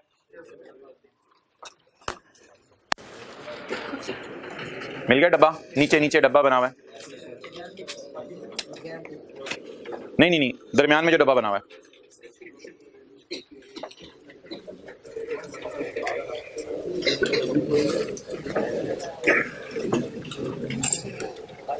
ऑप्शन 1 क्या है फेयर वैल्यू थ्रू, और ऑप्शन 2 क्या है फेयर वैल्यू थ्रू ओसीआई। पहले ऐसा कर लेते हैं, ये वाला सारा पढ़ लेते हैं। Initial measurement, purchase price paid यानी fair value, initial measurement purchase price paid 16 रुपए। रिक्वायरमेंट एज में रखिएगा। ट्रांजैक्शन कॉस्ट, ट्रांजैक्शन कॉस्ट, अच्छा इन शेयर्स पे डिविडेंड आ सकता था लेकिन आया नहीं था, महंगे हो गए थे, डिविडेंड आ सकता था। अगर डिविडेंड आ जाता शेयर्स पे P&L में ले जाते। Subsequent measurement at fair value with gain loss shown in P&L। Subsequent measurement at fair value या fair value minus cost to sell, subsequent measurement, initial measurement at, subsequent at with gain taken to P&L। ये पहला model हो गया। तो वही जो मैंने आपसे आगे डिस्कशन की थी, डिस्पोजल को काट दें। अच्छा जी, अब कौन सा मॉडल मोहतरम? Fair value through, fair value through purchase price paid plus transaction cost. Initial measurement purchase price paid plus transaction cost. भाई चुप चुप रहो ना यार, सीए कराने दो। ट्रांजैक्शन कॉस्ट को फिर क्या किया, यहां से ऐसे एरो खींचे, कैपिटलाइज होगी ना फिर तो, अब तो खर्चों में नहीं गई, P&L में नजर भी नहीं आएगी। Dividend income shown in, subsequent measurement at fair value with gain loss shown in, subsequent measurement at 22 रुपए एंड एट 18 रुपए विद गेन या लॉस शोन इन। ये दो मॉडल्स हैं। अच्छा, इसके ऊपर ना एक तकरीबन 10 मिनट की एक मुकम्मल बहस है कि किस वक्त कौन सा मॉडल यूज करना है, किस वक्त P&L में चीजों को रखना है, किस वक्त OCI में रखना है। उसके लिए आपने बड़ी तसल्ली से बात सुननी है। ये वाला मॉडल पहले वाला कौन सा था? Fair value through profit and loss. और ये वाला कौन सा मॉडल था? Fair value through OCI. अच्छा, वाले साहब के साथ आप अक्सर जाते रहते हैं ट्रैवलिंग करने के लिए। सीधा होकर बैठो, निकली हुई है। वाले साहब के साथ आप अक्सर जाते रहते हैं ट्रैवलिंग करने के लिए। और नहीं, वो जैकेट यार तू सीरियस हो जाता है। अच्छा, तो वालिद साहब ने क्या किया? वालिद साहब ने कहा बेटा जब भी छोटा रूट होगा ना, छोटा रूट, हमारा काम तो पिंडी तक है सामान सप्लाई करने का। कभी गुजरांवाला में रास्ते में या भेरा में या इन जगहों पे भी सामान सप्लाई करना पड़ता है। तो जब भी पिंडी तक जाना ना हुआ, छोटा सफर हुआ, तब तो हमेशा हम जाया करेंगे जीटी रोड से। यानी इसमें आपके पास ऑप्शन ही नहीं रखी है अबू ने मोटरवे की। अब आपने हुक्म की तामील करनी है और छोटे सफर में कहां पे जाने? जीटी रोड पे जाने। छोटे सफर में बेटा जब जाना होगा पिंडी, जब जाना होगा छोटा सफर, बड़ा सफर, बड़ा सफर। जब जाना होगा लाहौर से पिंडी, कराची वाला हम चल लाहौर से रहे हैं, ऑनलाइन वाले कुछ और ना सोच रहे हो। तो लाहौर से पिंडी जाना ये लंबा सफर है। लाहौर से गुजरांवाला जाना, भेरा जाना, साहिवाल जाना, ये छोटा सफर है। छोटे के बारे में क्या डिसाइड हुआ? पिंडी से पहले पहले अगर जाना हुआ हमेशा जीटी रोड, हमेशा जीटी रोड, कोई और बात नहीं है। और जो लंबा सफर होगा, लंबा सफर, उसमें ऑप्शंस हैं। अपनी तरफ से कोई कंक्लूजन ड्रॉ नहीं करना। उसमें ऑप्शंस हैं, या जीटी रोड या मोटरवे। बेटा उसमें मर्जी है तुम्हारी। जीटी रोड पे जाना चाहो जीटी रोड पे चले जाओ, मोटरवे पे जाना चाहो मोटरवे पे चले जाओ। लेकिन एक और बात सुन लो, अगर मोटरवे पे पड़ गए तो फिर तुम्हें जीटी रोड पे आने की इजाजत नहीं होगी। ये लिख लो। लंबे सफर में अगर एक बार डाल दी तुमने गाड़ी मोटरवे पे ना, फिर ये ना कहना कि मैं बोर हो रहा हूं, दाएं बाएं कुछ दिखने को नजर नहीं आ रहा, क्या बोरिंग सफर चल रहा है, फिर ये चक्कर नहीं होंगे। फिर इंशाल्लाह भेरा में जाके तुम्हें लस्सी पिला दूंगा मोटरवे पे रहते हुए। फिर मोटरवे से उतरने की ऑप्शन नहीं है। अगर ये बात ज़हन में आ गई है और बैठ गई है, फिर हम अगली बात करते हैं। इस बात को रिवाइज कर लें। जब भी पिंडी से कम सफर होगा यानी छोटा सफर, तो हमेशा, जब भी पिंडी तक सफर होगा तो दो ऑप्शंस हैं। नंबर 1, ये पास पेपर में अभी लेटेस्ट भी टेस्ट हुआ है, अटेंटिवली सुने। और जब कभी लंबा सफर होगा तो कितनी ऑप्शंस? 2। या अगर मोटरवे पे पड़ गए फिर जीटी रोड पे वापस आने की ऑप्शन नहीं है। ये आपके साथ होता है। अच्छा जी, पेज नंबर 175 का top, shares for short term, छोटा विजिट। शेयर्स फॉर छोटा विजिट, थोड़ा करीब के इलाके में जाना है। शॉर्ट टर्म सफर, शॉर्ट टर्म है, छोटा सा सफर है। या शेयर्स फॉर ट्रेडिंग, स्पेकुलेशन होता है, यानी देखना मार्केट में जैसे महंगे हुए बेच देंगे। बस फिलहाल ये रखें, अगर शेयर शॉर्ट टर्म के लिए खरीदे हैं, अगर छोटा सफर है, तो मैंने कहा था फिर आपके पास ऑप्शन ही नहीं मोटरवे की। फिर आपने गेन को P&L में लेके जाना है। जीटी रोड को P&L समझ लें और ओसीआई को मोटरवे, और P&L को जीटी रोड समझ लें। मोहतरम, शॉर्ट टर्म के लिए शेयर खरीदना, नियत ये हो 10 दिन, 15 दिन, 20 दिन बाद बेच दूंगा, साल 1.5 साल में ज्यादा अरसा नहीं रखूंगा। तो अगर आपकी ये नियत है ना पहले दिन से ही, तो इस नियत को इस मॉडल में इनकॉर्पोरेट करना पड़ेगा आपको। और आप मजबूर हैं, स्टैंडर्ड हुक्म दे रहा है कि ये वाली अकाउंटिंग मॉडल एक्सेप्टेबल है, ये रिजेक्टेड है, इस मॉडल पे चलना पड़ेगा आपको।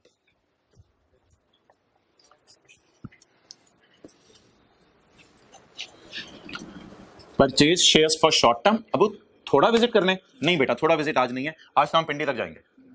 Means for long term. Motorway elected irrevocably at start of visit. Motorway elected, irrevocable होता है, कैंसिल नहीं हो सकता। Motorway elected irrevocably at start of visit. Yes, motorway elect कर ली है मैंने, यस। अब बेटा ये रिवोक नहीं हो सकती, ये वापस नहीं हो सकती। अब आप मजबूर हैं कि किस पे जाएं? Motorway elected irrevocably. नहीं अब मोटरवे नहीं पसंद, बेटा फिर आप किधर चले जाओ? तो मोहतरम इधर आपके पास ऑप्शंस अवेलेबल है। क्या ऑप्शन है? अगर आपको मोटरवे पसंद है और आप ये स्टेटमेंट दो कि मैं मोटरवे से वापसी नहीं करूंगा, तो डाल दो मोटरवे पे। और अगर आप ये कहते हो कि मुझे मोटरवे पसंद ही नहीं, तो फिर आप शुरू से ही कहां डालो? जीटी रोड डालो। अच्छा, ऐसी मैंने कोई बात नहीं की कि जीटी रोड पे डाल के मोटरवे पे नहीं आ सकते, तो ऐसी बात हमारे स्कोप में भी नहीं है, इसलिए मैं साइड को डिस्कस भी नहीं कर रहा। तो इधर बता दें जी, ये वाला मॉडल आपने कब फॉलो करना है? अच्छा, जब आपने ज्यादा अरसे के लिए शेयर खरीदे हैं ना, तो आपके पास ये दोनों ऑप्शंस अवेलेबल हैं। मैंडेटरी कुछ नहीं है। अब छोटा सफर था ना, तो ये मॉडल मैंडेटरी था। अब कौन सा सफर है? लंबे सफर में ये दोनों ऑप्शंस अवेलेबल हैं, दो राहें। लंबा सफर यहां से शुरू करने लगे, नजर आ रहे हैं हाथ मेरे? लंबा सफर यहां से शुरू करने लगे, कितने राहें अवेलेबल हैं? 2 राहें अवेलेबल हैं, 2 राहें अवेलेबल हैं। लंबे सफर में 2 रास्ते अवेलेबल हैं। अगर इस रास्ते पे पड़ गए बेटा तो चपेड़ें पड़ सकती हैं, वापस नहीं आएंगे। चाहे मोटरवे पुलिस खड़ी भी हो जाए, मोटरवे बंद होगी है, हम मोटरवे पे जाएंगे, तू टेंशन ना ली बेटा, इधर से वापस नहीं आ सकते। तो यहां पे खड़े होके जब आपने सफर शुरू करना है, लंबा सफर, तो मोटरवे ऑप्शन इलेक्टेड इररिवोकेबली यस, तो बस फिर आप मोटरवे पे जाएं, फिर आप इधर वापस। और यहां पे खड़े होके अगर आप चूज करते हैं मैंने मोटरवे पे नहीं जाना, तो फिर जीटी रोड तो अवेलेबल है। तो लॉन्ग टर्म वाले शेयर्स भी बोले बोले बोले पी एंड एल में गेन उनका जा सकते हैं। आपके पास चॉइस अवेलेबल है, चॉइस अवेलेबल है। डन। ये क्या मतलब है? फेयर वैल्यू डेजिग्नेट करना, बताते हैं डेजिग्नेट करना, किसी साइट पे लगाना, एक डिसीजन लेना। Fair value through OCI designation पसंद आ गई है हमें, लेकिन अगर पसंद आ गई तो ये नॉन कैंसिलेबल है। इररिवोकेबल मतलब नॉन, फिर ये नॉन कैंसिलेबल है। और ये डिसीजन कब लेना है? ये चलते चलते नहीं लेना, ये डिसीजन आपने कब लेना है? एट इनिशियल रिकॉग्निशन, जिस वक्त खरीद रहे होंगे उस वक्त आप डिसीजन। और अगर ले लिया डिसीजन तो फिर इधर ही आप वापस। लेकिन अगर आपका दिल चाह रहा है कि मैंने इस साइड पे डेजिग्नेशन नहीं डालनी, तो आपके पास ये वाला मॉडल स्टिल अवेलेबल है। अच्छा, अब जाके सवाल की रिक्वायरमेंट पढ़ते हैं जो हम सवाल कर रहे थे, वही 16 रुपए वाला, 22 रुपए वाला। Prepare accounting entries if the investment is held for trading purpose. Trading को रखें अंडरलाइन करके शॉर्ट टर्म। अच्छा, शॉर्ट टर्म में चॉइस नहीं है my dear, please try to understand. Short term में चॉइस नहीं है, ये देखें, शॉर्ट टर्म में चॉइस नहीं है, मजबूर हैं आप। गेन कहां जाने? इसलिए means held for short term. तो इसलिए बताएं आप पेपर में क्या लिख के आएंगे? जहां एफवी टीपीएल, एफवी टीपीएल। मजबूर हैं हम fair value through P and L में जाएं, तो मजबूर होंगे एफवी टीपीएल से सॉल्व करने पे। डन। आगे बढ़ें। Prepare accounting entries if this investment in shares, वही वाली इन्वेस्टमेंट, इज हेल्ड फॉर। लेकिन यार लॉन्ग टर्म पर्पस में डिविडेंड कमाना नियत होती है, शेयर बेचना पूछना नियत नहीं होती। लेकिन ये तो बड़ी ओपन सी बात है, लॉन्ग टर्म विजिट तो दोनों हो सकते हैं, इसलिए एग्जामिनर बताया करेगा, ऐसा ओपन नहीं छोड़ेगा। लॉन्ग टर्म विजिट में बताया करेगा an irrevocable election is made. कर लिया हमने किस वक्त? सफर शुरू होते ही। कि ऑल्टरनेटिव ट्रीटमेंट, ऑल्टरनेटिव पता है क्यों पूछ रहे हैं? क्योंकि डिफॉल्ट तो जीटी रोड अवेलेबल छोटे टूर के लिए भी है ना, बड़े टूर के लिए भी है, छोटे टूर के लिए भी जीटी रोड अवेलेबल है। एन, इधर से पढ़ें, an irrevocable election is made at start of visit to use alternate रास्ता। ऑल्टरनेट पता क्यों लिखा है इसने ओसीआई के साथ? क्योंकि पी एंड एल तो दोनों सूरतों में अवेलेबल है ना, शॉर्ट टर्म में भी अवेलेबल है, लॉन्ग टर्म में भी अवेलेबल है। टू यूज ऑल्टरनेट रास्ता। ऑल्टरनेट रास्ता क्या है कहते हैं वो मैं बताता हूं। That is investment are designated at fair value through OCI. Done. अब जरा आपने मेरी बात गौर से सुननी है। अगर पेपर में आया थ्योरी का सवाल कि शॉर्ट टर्म पर्पस के लिए शेयर खरीदने हैं, उनका क्या करें, आपने कहना उनका गेन कहां डाल दें? पी एंड एल में, बस खत्म होगी बात। अगर पेपर में आया सवाल थ्योरी का सवाल लॉन्ग टर्म के लिए शेयर खरीदें, उसका क्या करें, आपने दोनों बातें डिस्कस करनी है। आपने कहना है if at initial recognition FVTOCI designation is made irrevocably, then the gain will be taken to OCI. Otherwise, if this election is not made, then P&L. ये तो थ्योरी के सवाल की बात होगी, थ्योरी का सवाल खत्म हो गया। अगर पेपर में आया न्यूमेरिकल, तो फिर आई क्या बता रहे हैं कि आपने लॉन्ग टर्म वालों के साथ क्या सलूक करना है। आप बताएं, क्या लॉन्ग टर्म वालों के साथ सवाल ने सलूक बताया हुआ? अभी ये ना मेरे से पूछेगा अगर न्यूमेरिकल के सवाल में वो ना बताए तो क्या करना है, सब करते हैं, कर लेंगे चीजें डिस्कस। तो बताते हैं जी, शॉर्ट टर्म वालों को हमेशा कहां फेंकना है? पी एंड एल में। लॉन्ग टर्म वालों में अगर सफर शुरू करते हुए ऑल्टरनेट रूट आपने पसंद कर लिया नॉन कैंसिलेबल का लफ्ज बोल के, तो फिर वरना डिफॉल्ट कैटेगरी क्या मौजूद है? P and L. एक बात लिखने लगा हूं, पेन इस वक्त मेरे पास नहीं है भाई, ये इलेक्टिव है यानी ये ऑप्शन है आपके पास, और ये डिफॉल्ट कैटेगरी है। डिफॉल्ट का क्या मतलब है? यहां तो हमेशा ही जा सकते हैं ना, यहां तो टेंशन ही नहीं, ये तो डिफॉल्ट कैटेगरी अवेलेबल है ना, बाय डिफॉल्ट अब यहां तो जा ही सकते हैं जीटी रोड पे, जीटी रोड की तो टेंशन ही नहीं। ऑप्शन क्या एक और अवेलेबल है, लेकिन उस ऑप्शन पे जब आ गए तो जा नहीं सकते। ये इलेक्टिव है और ये डिफॉल्ट। पेन किधर है? पेन पेज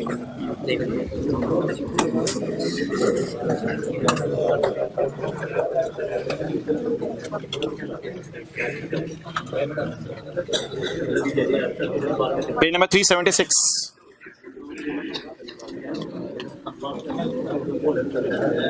खुशी की खबर, ये लाइन काट दें, ये लाइन काट दें यार। वो जो क्वेश्चन 1 कर रहे थे ना, उसी में आगे क्वेश्चन 3, पेज नंबर 377। सवाल को बेहतर करें, फिर इंशाल्लाह सवाल मैं कराता हूं।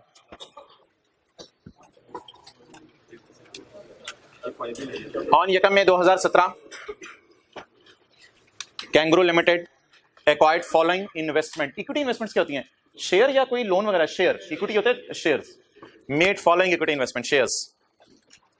यार परचेज प्राइस हमारे सवाल में ना, हमारे सवाल में परचेज प्राइस 3200 थी और ट्रांजैक्शन कॉस्ट और दोनों डाल के मेरे ख्याल से 3500 बन रहा था, ऐसा ही।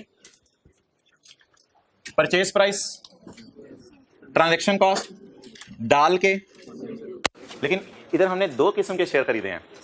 हमने किसी एक कंपनी के शेयर खरीदे हैं और 7 फॉलोइंग इक्विटी इन्वेस्टमेंट्स और 7 कंपनी बी के शेयर भी खरीदे हैं। ये कितने के खरीदे? ब्रोकर को कितने दिए? 3। ये कितना आ गया टोटल? अभी वो डब्बा पढ़ के आए हैं, किसको क्या करना होता है, फेयर वैल्यू को क्या करना है, ट्रांजैक्शन कॉस्ट को क्या करना है, बैलेंस शीट डेट पे क्या करना है। ये 2 लाइनें पढ़ लें, अगर आपको समझ आ जाए तो बड़ा जबरदस्त हो जाए। ये 2 लाइनें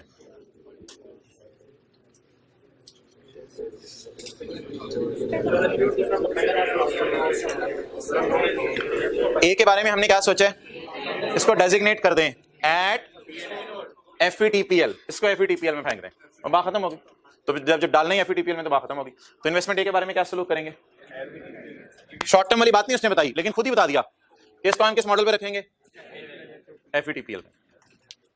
where as investment B was irrevocably choose कर लिया है सफर शुरू होते ही कि मेजर करेंगे इसको एफईटी। आप बता दें, शायद ये लॉन्ग टर्म के लिए होंगे ना, इस वजह से ऐसा किया होगा। तो इसको हमने कहां रखना पसंद कर लिया, ओसीए में। डन। ये शुक्र है अच्छी एंट्री आ गई सवाल में। अक्टूबर में हमें पहली से भी डिविडेंड आ गया था, दूसरी से भी डिविडेंड। लेकिन ये डिविडेंड के बारे में याद रखिएगा, डिविडेंड तो सारा ही पीएनएल में जाता है ना, डिविडेंड याद रखिएगा पीएनएल में जाता है। शेयर का महंगा होना पीएनएल या ओसीए में जाता है, डिविडेंड हमेशा दोनों कैटेगरीज का। एट 31 दिसंबर 17 साल के आखिरी दिन फेयर वैल्यूज ऑफ रिमेनिंग काट दें, असल में वो कुछ बेची थी तो सवाल मैंने बदल दिया ना, आपको पता है, रिमेनिंग कलर्स काट देंगे। एट 31 दिसंबर 17 the fair values are given below. Investment A, investment बड़ी बड़ी महंगी होगी ना, पता नहीं महंगी हुई सस्ती, वो देख लेंगे। बड़ी बड़ी महंगी हो गई। Transaction cost on disposal, disposal तो हुई नहीं, ये वो वाली वैरायटी मारने लगे जो वैरायटी IS 41 मारता था। अगर तुम बेचो, बेची नहीं है, एज ऑन पड़ी है, एज ऑन 31 दिसंबर फेयर वैल्यूज आर गिवन। वो जो 22 रुपए और 18 रुपए भी दी हुई थी, मुझे 22 रुपए दी हुई थी अभी, तो साल के एंड पे बोले तो फेयर वैल्यू और, लेकिन यार इधर कॉस्ट टू सेल है, ये कॉस्ट टू सेल है, ये ट्रांजैक्शन कॉस्ट नहीं है, ये कॉस्ट पड़ेगी अगर मैं ट्रांजैक्शन कॉस्ट ऑन डिस्पोजल अगर बेची। इधर कोई ऐसा मॉडल नहीं है कि चीजों में से कॉस्ट टू सेल माइनस करनी है। इधर बता दें एज ऑन 31 दिसंबर का क्या मतलब है, सब्सिक्वेंट मेजरमेंट या इनिशियल? सब्सिक्वेंट मेजरमेंट इस टॉपिक में किस पे होती है? माइनस कॉस्ट टू सेल तो नहीं लिखा हो, सब्सिक्वेंट मेजरमेंट किस पे होती है बता दें। इस सवाल में हमने 2 चीजें नई क्या सीखी, डिविडेंड हमेशा, और दूसरी नई चीज क्या सीखी, ट्रांजैक्शन कॉस्ट अगर साल के एंड वाली दे दी तो वो ट्रांजैक्शन कॉस्ट इग्नोर करेंगे क्योंकि ये इनकर हो गई है, डिस्पोजल पे होगी। और उसने फिर 105 में से शायद 2 माइनस करके भी कोई फिगर निकाली हुई है। तो इन फिगर्स को तो वैसे, इन फिगर्स को मैं कटवा नहीं रहा कि ये सवाल का पार्ट नहीं है, तो इसलिए मैं इनको ऐसे कर देता हूं, इनको इग्नोर करना है। ये सवाल का पार्ट इनको रखिएगा प्लीज, समझ रहे हैं बातें, मिक्स नहीं कर देंगे। सवाल में से मैंने कौन सी एडजस्टमेंट कटवा दिया, सिलेबस में से जो निकल गई है 0.3, और इसको मैंने कटवाया है या सवाल में पड़ा रहने दिया है। लेकिन इसको इग्नोर क्यों करना है, क्योंकि इसमें और IS 41 में एक फर्क है। IS 41 क्या कहते हैं, ईयर एंड पे किस पे रखो, और खरीदते भी fair value minus cost to sell पे रखो। ये कहते हैं खरीदते हुए कॉस्ट पे रखो और ईयर एंड के ऊपर फेयर वैल्यू पे रखो। हो जाएंगी जी एंट्रीज, कितने मिनट में होंगी दोनों की? 5 मिनट करें। इन्वेस्टमेंट ए की एंट्रीज अलग करें, बी की अलग करें। एक ही साल है हमारा 2017 वाला, 5 मिनट लगाइएगा।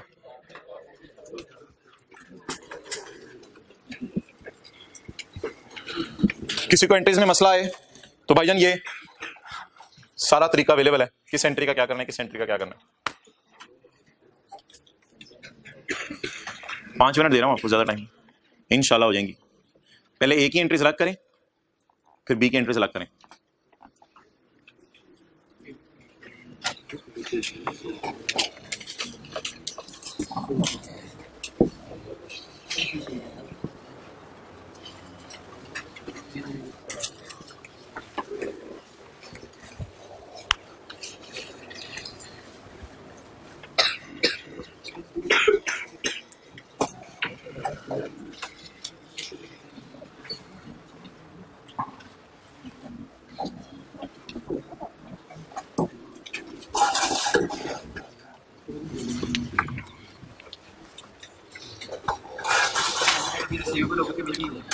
डिविडेंड का सवाल खामोश हो, अर्न होकर रिसीव हो गया होगा या रिसीवेबल होगा? रिसीव हो गया होगा। डिविडेंड की एंट्री क्या पड़ी थी इंट्रो की क्लास में? Cash debit dividend income credit मिल रहे हैं हमें।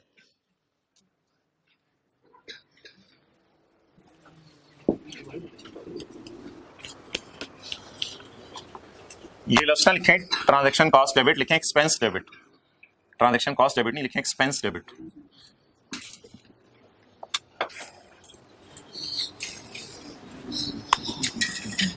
अच्छा यार, अब बैलेंस शीट और प्रॉफिट एंड लॉस बना लें।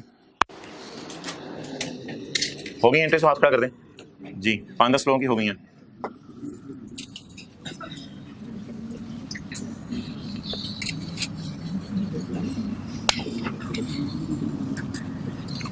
दो सालों का सवाल है या एक ही साल में दो किस्म की इन्वेस्टमेंट्स आ गई?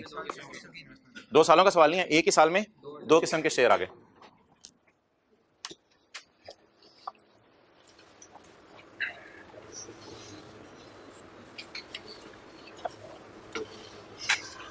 होगी पीएनएल वैसे भी बन गया।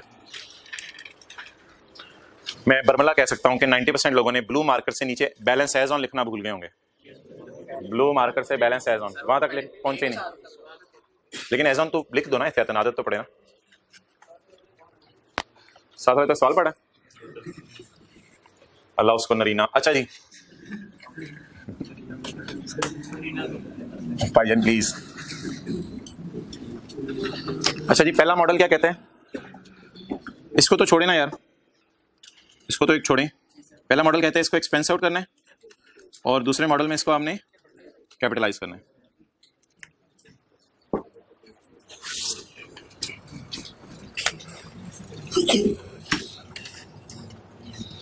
Investment A, investment B. वैसे बेहतर है दोनों की साथ साथ एंट्रीज भी चला सकते हैं, लेकिन मैं दोनों की एंट्री जो है वो अलग अलग साइड पे कर रहा हूं जी। इन्वेस्टमेंट इन शेयर्स डेबिट कितने से, और कैश क्रेडिट। ट्रांजैक्शन कॉस्ट वाला एक्सपेंस और कैश कितने से? 2 से। इन्वेस्टमेंट बी 150 से हम 3 पे कैपिटलाइज करेंगे। Investment in shares of B company debit 100 जमा purchase price plus transaction cost.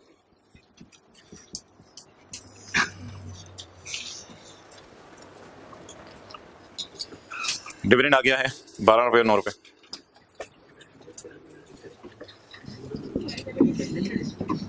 It will always go to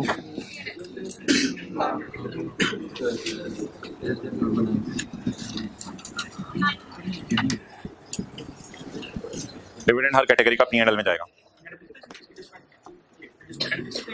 हाँ बेहतर है, साथ लिख करो जी।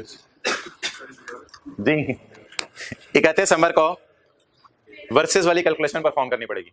31 दिसंबर को वर्सेस वाली कैलकुलेशन कहाँ होती है? 31 दिसंबर को वर्सेस वाली कैलकुलेशन IAS 40 में भी होती है जब इन्वेस्टमेंट प्रॉपर्टी महंगी हो जाए, और IAS 16 में भी होती है जब एसेट रीवैल्यू हो जाए, और IAS 21 में भी होती है जब डेटर क्रेडिटर को ट्रांसलेट करना हो, और IAS 41 में भी होती है वर्सेस वाली कैलकुलेशन। तो ईयर एंड के ऊपर हमें चीजों को वर्सेस वाली कैलकुलेशन से गुजारना पड़ता है। ये टी अकाउंट बनाना जरूरी नहीं है, अगर आप लोग ना बनाएं और वैसे ही आप गेन लॉस निकालने एक्सेप्टेबल है जी। पहली वाली किस पे पड़ी है? 100 पे। ये मेरे भाई दूसरी वाली किस पे पड़ी है? 153 पे। 100 वाली को किस पे ले जाना है? फेयर वैल्यू पे, या fair value minus cost to sell पे, और दूसरी को भी फेयर वैल्यू। मुझे कैसे पता चला? ये वर्सेस वाली कैलकुलेशन है as on underline as on. ये किस पे ले जानी है?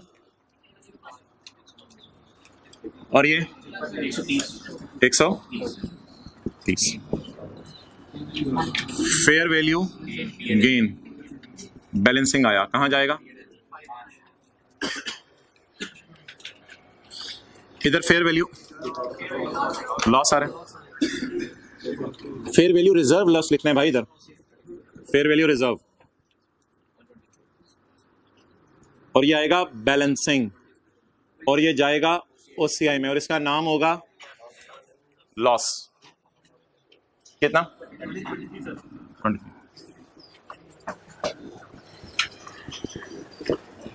20 डेबिट फेयर वैल्यू गेन, असल में इस चीज के असल नंबर होंगे P&L, fair value gain P&L में। इन्वेस्टमेंट, इधर कोई एजन शैजन चलाने की जरूरत नहीं है। Investment D,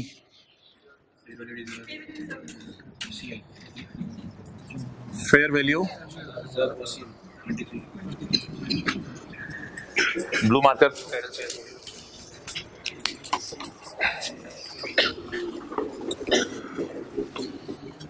loss for the year, loss for the, साथ ही लॉस एज ऑन, तो बैलेंस एज ऑन, क्रेडिट नहीं है, लॉस है, डेबिट बैलेंस है कितना?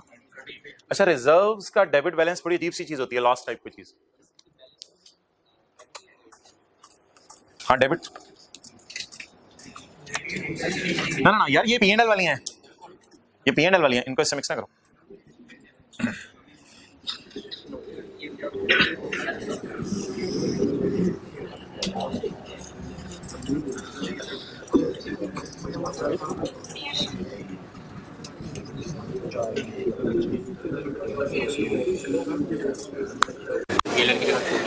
P&L की जगह छोटी है 2000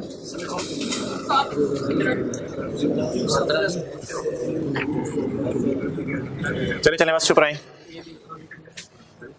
बैलेंस शीट में एसेट्स के अंदर इन्वेस्टमेंट ए और बी,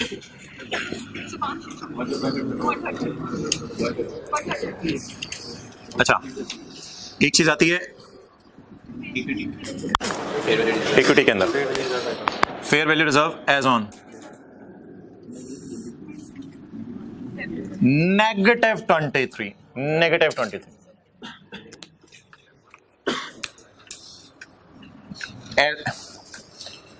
एज ऑन है, ये तो फॉर द ईयर है ना, ये एज ऑन। अच्छा जी, P&L में इधर से देखना शुरू कर दें। ट्रांजैक्शन कॉस्ट, तरतीब से चलें, कोई जल्दी नहीं। ट्रांजैक्शन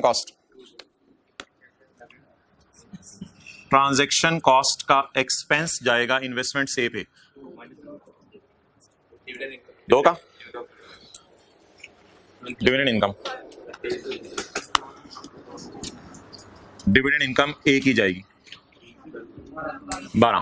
तरतीब से चल के जा रहा हूं, चला गया। ट्रांजैक्शन कॉस्ट, डिविडेंड इनकम, यार तरतीब बताया ना चीजों की। ये गम हुआ है शेयर खरीदने पे, ट्रांजैक्शन कॉस्ट हमारे सर पे पड़ गई। ये खुशी हुई है डिविडेंड आने पे, ये खुशी हुई है शेयर महंगे होने पे।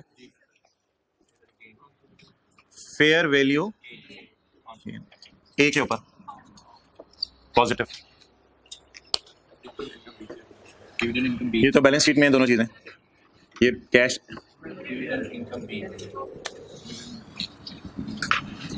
डिविडेंड इनकम बी की positive. For the year loss कितने? ये ओसीआई में जाना होता है, ये बैलेंस शीट में जाना होता है। For the year loss 22। Fair value loss investment B का,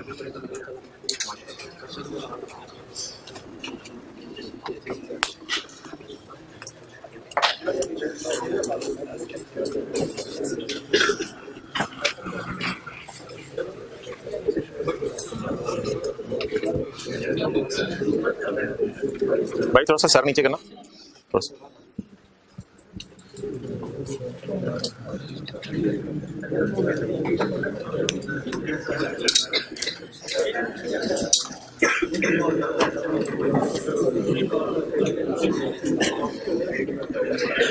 ऑब्वियसली 2 मिनट रह गए हैं, हमें होमवर्क में कुछ एडजस्टमेंट्स डिलीट करवानी पड़ेंगी और साथ उनकी जनरल एंट्रीज भी डिलीट करवानी पड़ेंगी। तो इसलिए ज़रा थोड़ा सा किताब खोल लें अटेंटिवली और होमवर्क बस देख लें। पहला जी आपका होमवर्क है क्वेश्चन 4। क्वेश्चन 2 मैंने देना था लेकिन अब वो मेरे ख्याल से आपको करने की जरूरत नहीं है, छोड़े पड़े। क्वेश्चन 4 पे आ जाएं यार, इसी से अगला पेज नंबर 378 होमवर्क। जरा देखते जाइएगा, माशाल्लाह आप समझदार लोग हैं, आपको समझ आ जाएगी बात। मैं सेल वाली एंट्री काट रहा हूँ, डन। साथ साथ तसल्ली से मेरे देख के काटते रहें। काट दीजिए सेल वाली एंट्री, डन। सवाल से निकाल दी। P&L से भी ये सवाल सॉल्व करना है और CCI के सॉरी टेक्स्ट का सवाल है। और इसमें लास्ट एंट्री काट दें। हाँ गुड, लास्ट एंट्री काट दें, डिस्पोजल की है शायद। ठीक है जी, वर्किंग्स में आए।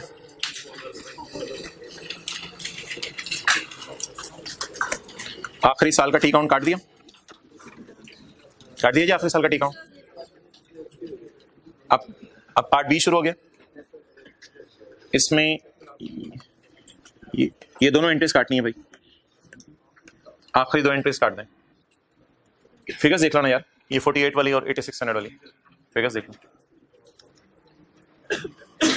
समझ गए होंगे आप। ये भी काटने,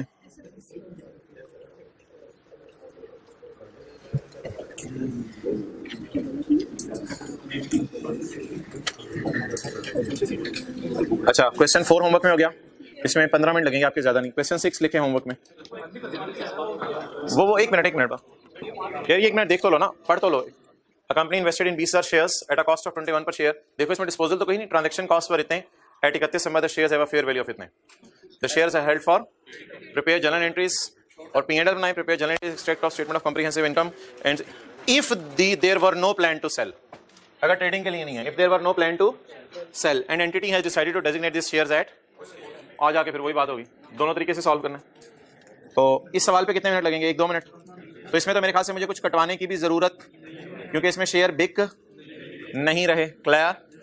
तो इस सवालों पे कितना टाइम लगेगा? इन 2 सवालों पे 10-10 मिनट इन दोनों सवालों पे लगा दीजिएगा। 27 मिनट डिस्कशन अटेंड करने पे। IAS 37 का क्वेश्चन 1।